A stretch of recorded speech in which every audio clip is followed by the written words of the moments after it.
John Harris leaned back in his chair, the creak of leather breaking the silence in his grand office. The space was a shrine to his accomplishments, dark mahogany shelves lined with awards, a heavy desk polished to a mirror-like sheen, and framed photos of his properties adorning the walls. The air was thick with the smell of leather and aged wood, symbols of wealth and success. From the window, John surveyed the neighborhood he had built. Every house was a masterpiece of architectural design, each lawn meticulously maintained to perfection. To John, this was more than a neighborhood, it was a vision of prosperity. An empire that stood as a testament to his tireless work ethic.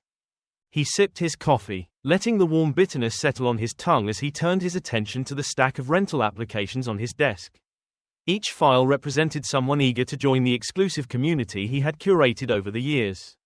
To John, this wasn't merely about money. It was about maintaining the integrity of the neighborhood. He believed his careful selection of tenants preserved the area's prestige. Flipping through the applications, he came across one that stopped him in his tracks: the Davis family. Robert Davis, a successful entrepreneur, his wife Angela, a schoolteacher, and their two sons, Sam and Theo, had applied for one of his properties. Their credentials were flawless: excellent income, impeccable credit scores, glowing references. Attached to the application was a family photo, 4 smiling faces radiating warmth and happiness. John's initial reaction was neutral, but as his eyes lingered on the photo, his lips pressed into a thin line. They were a black family. He set the application aside, his mind churning. His first instinct was to reject it, though he couldn't pinpoint why. The neighborhood had always been predominantly white, a fact John hadn't explicitly enforced but passively accepted. "It's not personal," he muttered, as if justifying his thoughts to an invisible audience. "It's about preserving the character of the neighborhood." His mind raced through potential excuses: overcrowding concerns, noise issues, a vague fit problem. He convinced himself he was acting in the best interest of his community. But deep down, a small voice whispered doubts about the righteousness of his actions. Reaching for his stamp, John pressed it firmly onto the application. Rejected. The Davis family sat together at their modest kitchen table, the rejection letter lying between them like an unwelcome guest. Robert's fingers drummed against the table as he reread the letter, his face a mix of disappointment and frustration. Angela sat beside him, her hand gently resting on his arm, while their sons, Sam and Theo, peeked curiously from the doorway. "They didn't even give us a real reason," Robert said, his voice tinged with disbelief. "Just vague nonsense about community fit." Angela sighed, her expression calm but resolute. "We've faced worse, Robert. This is just another obstacle." Robert leaned back in his chair, his eyes scanning the room. It wasn't just a rejection of their application, it felt like a rejection of their worth. He had worked tirelessly to build a successful logistics company, ensuring his family's financial stability. Angela, too, had dedicated her life to teaching, shaping young minds for a brighter future. They had done everything right.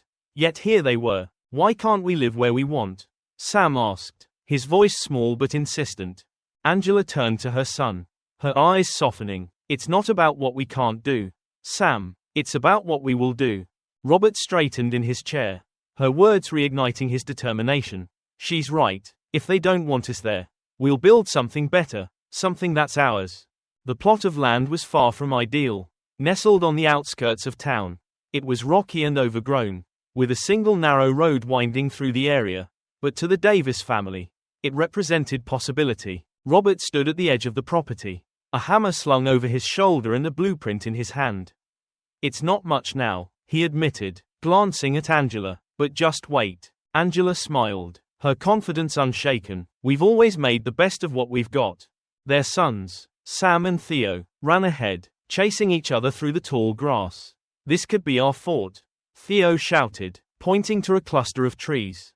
"Or our castle," Sam added, grinning. The first days were grueling. Robert worked from dawn to dusk, clearing brush and leveling the ground.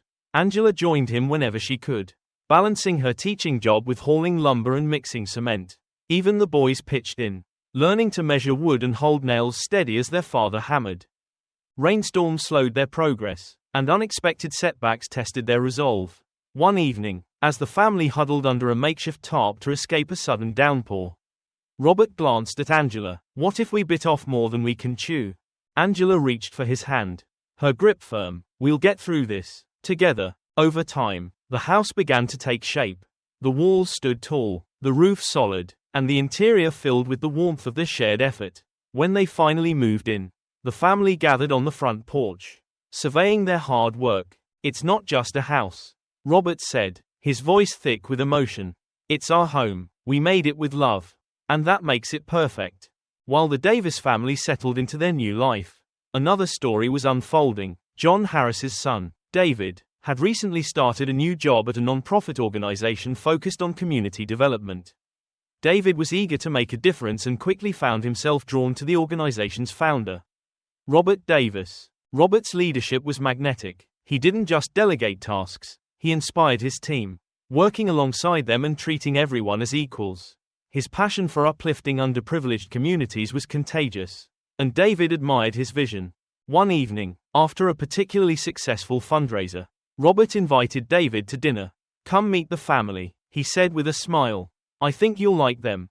David arrived at the Davis home, expecting a formal dinner. Instead, he found a vibrant household filled with laughter, the smell of Angela's cooking wafting through the air. The walls were adorned with family photos, each one capturing moments of joy. "This is incredible," David said, taking in the cozy space. "You built all of this?" Robert nodded. "When one door closes, sometimes you have to make your own." David was struck by the family's resilience and warmth. Over dinner, he listened intently as Robert shared stories of their struggles and triumphs. By the time he left, David felt inspired and humbled. When he recounted the evening to his father, John Harris's face turned pale. The Davis family, whose story his son praised so highly, was the same family he had turned away.